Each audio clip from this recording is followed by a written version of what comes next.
நீங்க இந்த ஆப்லாம் யூஸ் பண்றீங்களா? யூனி ஸ்லைஸ் ஒன் கார்டு. அப்போ உங்களுக்கான முக்கியமான அப்டேட்ஸ் தான். இந்த ஆப்பை யூஸ் பண்ணி தான் நீங்க வந்து பை நவ் பே லேட்டர் அப்படின்னா இப்போ வாங்கிட்டு அப்புறமா அந்த காசை நம்ம வந்து கட்டிக்கலாம் அப்படின்னு சொல்லிட்டு இந்த ஆப் மூலயமா வாங்கிட்டு இருந்திருப்பீங்க. ஸோ உங்களுக்காண்டி ஆர்பிஐ கொண்டு வந்த முக்கியமான ரூல்ஸ் அது என்னன்னு தெரிஞ்சுக்கணும் அப்படின்னா இந்த வீடியோ நீங்க பாருங்க.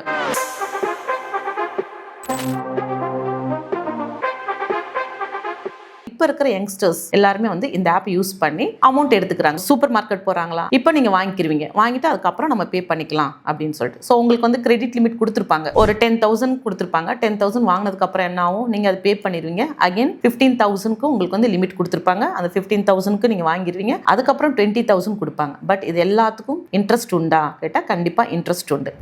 இது வந்து அன்செக்யூர்ட் லோன் அப்படின்னு நம்ம சொல்லுவோம். இது தான் வந்து ஆர்பிஐ என்ன பண்ணிருக்காங்க அப்படின்னா ரிவால்விங் கிரெடிட் லிமிட்ஸ் இருக்கு இல்லையா, அதை வந்து கொடுக்க கூடாது அப்படின்னு சொல்லிட்டு டிராஃப்ட் ரூல்ஸ் கொண்டு வந்திருக்காங்க. இது எதனால கொண்டு வந்திருக்காங்க, நீங்க வந்து ஒரு ஷாப் போறீங்க, அங்க ஒரு பர்ச்சேஸ் பண்றீங்க, திரும்ப வந்து அவங்க என்ன பண்ணா உங்களுக்கு கிரெடிட் லிமிட் நீங்க வாங்கிக்கிறீங்க அப்படிங்கிறாங்க. அப்ப மேற்கொண்டு நீங்க வாங்க அந்த இன்ட்ரெஸ்டும் கூடிக்கிட்டே போகும். அதே மாதிரி இதுக்கு ஏதாவது டாக்குமெண்ட்ஸ் எதுவும் இருக்கா அப்படின்னா கிடையாது. இது செக்யூர்டே கிடையாது, அன்செக்யூர்ட் லோன்ஸ் தான். ஸோ இது எந்தெந்த கம்பெனிஸ் எல்லாம் பண்றாங்க அப்படின்னா நான் பேங்கிங் ஃபினான்ஸ் கம்பெனிஸ் தான், அப்புறம் ஃபின்டெக் கம்பெனிஸ். இந்த 2 கம்பெனிஸ் தான் வந்து என்ன பண்றாங்க அப்படின்னா லோன் கொடுக்குறாங்க. நீங்க நிறைய பேர் ஃபோன் மூலியமாவே நிறைய லோன்லாம் வாங்கியிருப்பீங்க, நிறைய பேப்பர்ஸ் எல்லாம் கேட்டிருக்க மாட்டாங்க. மொபைல் ஆப் இன்ஸ்டால் பண்ண போறீங்க, அதுக்கப்புறம் உங்களுக்கு கேட்குற டாக்குமெண்ட் சம்திங் போட்டு உங்களுக்கான லோனை அவங்க கொடுத்துட்றாங்க. இப்போ உங்களோட கடனோட எண்ணிக்கை அதிகரிக்கும் போது என்ன ஆகுதுன்னா பேங்க் வந்து கடனோட சுமை அதிகரிச்சுட்டு போகுது. அதனால சென்ட்ரல் பேங்க் என்ன பண்றாங்க அப்படின்னா ஃபிக்ஸ் லிமிட் வச்சுக்கிறங்க. எப்படி உங்களுக்கு வந்து நீங்க லோன் வாங்குறீங்க இல்லையா, பேங்க்ல ஏதோ லோன் வாங்கும்போது எப்படி ஒரு ஃபிக்ஸ்டு டைம் டியூரேஷன் எல்லாம் வச்சிருக்காங்களோ அது மாதிரி நீங்க வந்து கொடுங்க.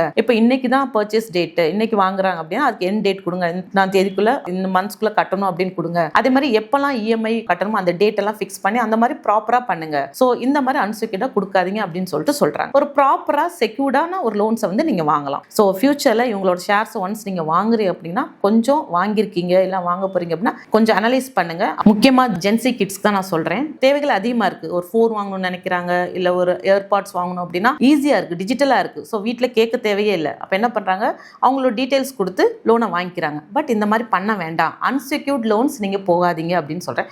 செக்யூர்ட் லோன்ஸா போங்க. அப்போ இங்க ஒரு கேள்வி உங்களுக்கு வரும், செக்யூர்ட் லோன்ஸ் மட்டும் யாரு கொடுக்குறா, பேங்க்ல 1008 கொஸ்டின்ஸ் 1008 டாக்குமெண்ட்ஸ் எல்லாம் வைக்கிறாங்க இங்க சொல்வீங்க. பட் ஓகே, உங்களுக்கான முக்கியமான தேவை இருக்கு, பெரிய லோன் அமௌண்ட் வாங்கணும்னா நீங்க அதுக்கான பேப்பர்ஸ் எல்லாம் ப்ரொடியூஸ் பண்ணுங்க, ப்ராப்பரா அப்ரோச் பண்ணுங்க, பேங்க் அப்ரோச் பண்ணுங்க, அங்கிருந்து நீங்க வாங்க. ஏன்னா என்னைக்குமே கிரெடிட் கார்டு அப்படின்றது ஒரு ஆபத்தானது தான். அது வாங்கி நம்மளால பே பண்ண முடியாட்டா அதோட அந்த பேர்டன் கூடிக்கிட்டே போகும், ஃபோன் கால்ஸ் வந்துகிட்டே இருக்கும். ஸோ பெட்டர் செக்யூர்ட் லோன் அப்படின்னா அவங்களுக்கு சில பிரின்சிபல்ஸ் இருக்கும். அதே மாதிரி முடிஞ்சா கட்ட முடியலனாலும் சம் டைம் கொடுக்கலாம், எல்லாமே இருக்கும். பட் இந்த நீங்க ஆப் மூலமா போறீங்க இல்லையா, அந்த டைம் கிடையாது, நீங்க இன்னைக்கு இல்ல நாளைக்கு கட்டிக்கிறேன்னு சொல்ல முடியாது. இன்ட்ரெஸ்ட்க்கு இன்ட்ரெஸ்ட் அப்படின்னு சொல்லிட்டு உங்களை வந்து காலி பண்ணிடுவாங்க.